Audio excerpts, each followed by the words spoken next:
Herkese selamlar kıymetli dostlar, umarım iyisinizdir, güzel bir gün geçirmişsinizdir. Bugün bir kez daha beraberiz ve Arda Güler'le ilgili komple bir yayın olacak. Liverpool maçı öncesi çok sayıda gelişme ve yazı var. Hepsini teker teker değerlendireceğiz. Önemli bir video, önemli haberlerin olduğu bir video. Onu da söyleyeyim. Sonuna kadar da muhakkak izleyin derim ben.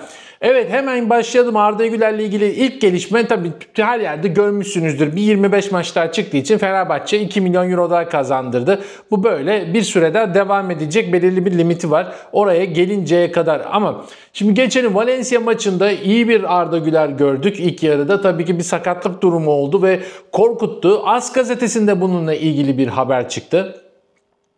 Arda Güler'in sakatlığıyla ilgili tedbir amaçlı oyundan alındı ve ciddi bir sağlık sorununun olmadığı söylendi. Liverpool karşılaşmasında sahada olması bekleniyor. Tabii ki şöyle de bir durum var.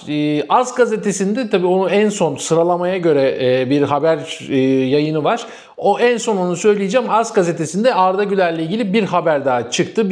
Daha doğrusu Liverpool maçı çerçevesi. Orada da Arda Güler'le ilgili kısmı söyleyeceğim. Evet, Defense Central'da şimdi bir yazı var. Kıymetli dostlar. Kritik viraj diyor Arda Güler için. Tabii yani birkaç tane yazı var Real Madrid'le ilgili de, tabii ki Arda Güler'le olan kısmını sadece anlatacağım. Arda için İspanyol medyasında, yani Defense Central'da Liverpool maçı öncesi öneminden bahsedildi. Defense Central'da milli yıldız için Nuno Anton'un yazısı. Defense Central'da yazan bir yazar, spor yazarı Nuno Anton bir yazı kaleme aldı. Orada bakalım neler demiş Arda Güler'le ilgili. Arda Güler Real Madrid'de harika bir sezon geçiriyor. Xabi Alonso performansından çok memnun. Ancak Türk oyuncunun eksik olduğu şey bir büyük maçta öne çıkan performans göstermesi deniyor. Ama ben buna katılmıyorum. Çünkü yani büyük maçlarda da, Dünya Kulüpler Kupası'nda da gördük, Juventus maçında da gördük. Arda Güler oldukça öne çıkıyor. Sadece Barcelona maçıyla ilgili bir değerlendirme yapıyorlar ki bence çok yanlış. Barcelona'ya karşı kötü bir performans sergilediğini savunuyor Nuno Anton. O yüzden bu şüpheleri gidermek için, sezon boyunca kaydettiği en önemli ilerlemeyi göstermek için Anfield Road'da harika bir maç çıkarmasına ihtiyacı var. Bu sezon 4 gol ve 9 asiste imza attı. Daha Kasım ayının başındayız. Türk oyuncunun takım üzerindeki etkisi çok büyük ve bunun sebebi teknik direktörün ona olan inancı.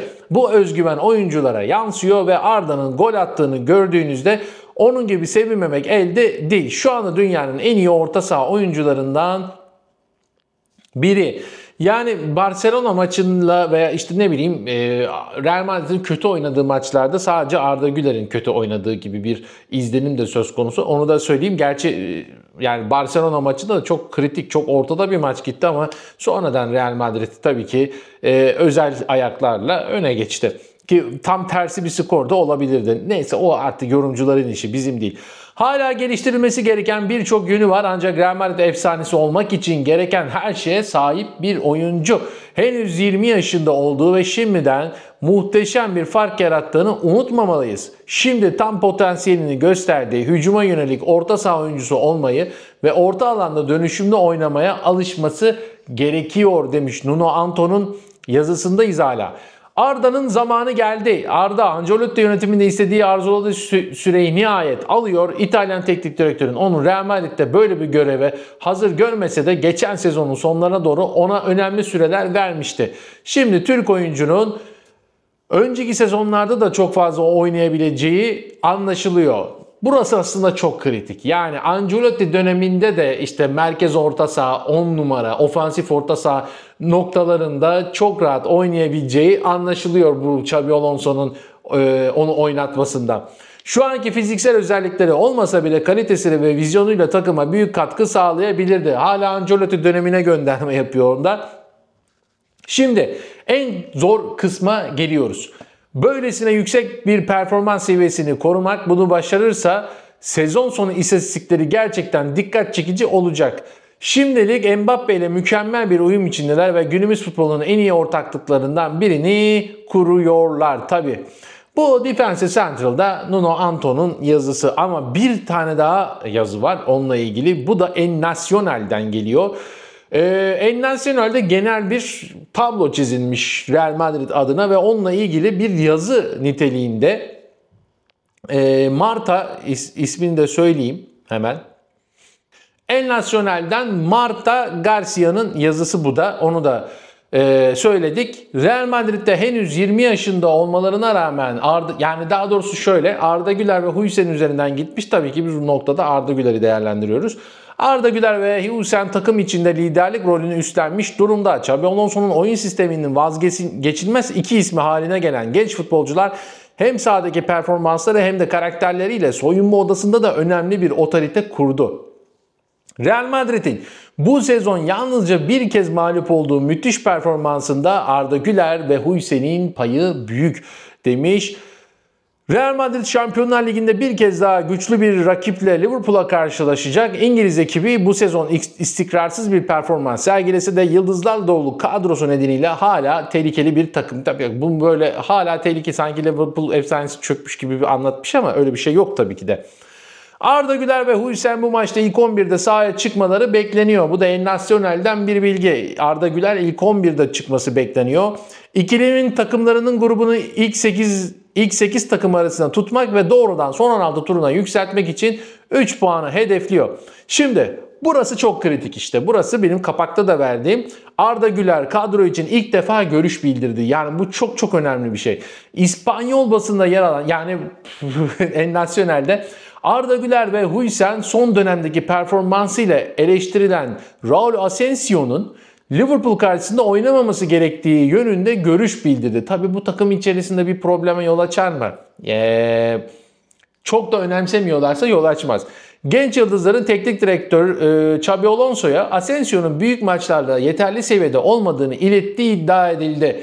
Valencia maçında sahaya sonradan giren Asensio'nun tereddütlü ve hatalı kararlar vermesi bu eleştirileri güçlendirdi. Özellikle savunma hattında Hüseyin ve Eden Militao ile uyum sağlayamaması dikkat çekti. Bu durum oyuncunun Santiago Bernabéu'daki geleceğini belirsiz hale getiriyor. Bu noktada geçtiğimiz günlerde de Tchouaméni bir görüş bildirmişti. Hani ben Arda ile daha iyi oynuyorum demişti. Bu da çok önemli ve ilk defa belki de Arda Güler'le yani gerçek bile olmasa ilk defa Arda Güler'le ilgili böyle bir iddia çıktı İspanyol basınında.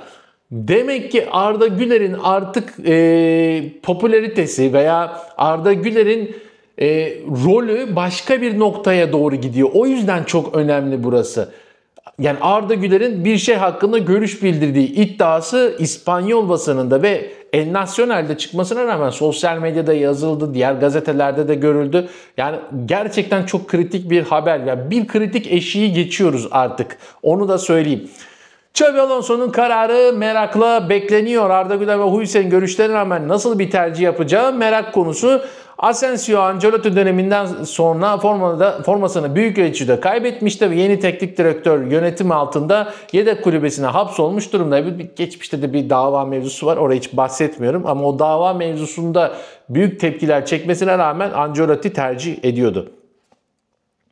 Arda Güler ise hem oyun zekası hem de olgun tavırlarıyla takımın hücum organizasyonlarının merkezinde yer almaya devam ediyor. Hüseyin'in savunmadaki güven verici liderliğiyle birleşen bu uyum Real Madrid'in genç jenerasyonun geleceği için umut verici bir tablo çiziyor diyerek de El Nacional'deki haber yani Marta Garcia'nın yazısı sona eriyor. Son habere geçiyoruz. Son haber yine AS gazetesinden. AS gazetesinde genel bir Liverpool maçı değerlendirmesi var. Real Madrid hakkında tüm oyuncular teker teker son dakika gelişmeler, Real Madrid maçı öncesi neler oluyor vesaire. Ama orada Arda Güler'le ilgili kısımda şunlar yazıyor. Arda Güler muhteşem bir formda. Türk oyuncu Xabi Alonso'nun gelişinden bu yana kilit oyunculardan biri oldu ve ona olan güveni giderek artıyor Xabi Alonso. Mbappe ile olan uyumu Valencia karşısında bir kez daha inanılmaz derecede etkili oldu ve 2 golünün de asistini yaptı. Real Madrid'in en üretken hücum tehdidi ve Liverpool'un ona karşı dikkatli olması gerekiyor. Türk futbolcu bu maçta ilk 11'de yer almayı garantiledi diyerek de Liverpool maçı öncesi Arda Güler'in ilk 11'de olacağını garantileyen de AS gazetesinin haberi bu. Bu şekilde. Peki konular hakkında siz ne düşünüyorsunuz kıymetli dostlar? Yorum yapmayı unutmayın. Bütün yorumları okuyorum. Beğenmeyi unutmayın. Abone değilseniz abone olun mutlaka. Hype'ınız varsa hype'ınızı da alırım. Hepinize tekrardan teşekkür ediyorum. Ben Oğuzhan Poyrazoğlu. Bir sonraki videoda görüşmek üzere. Sağlıcakla.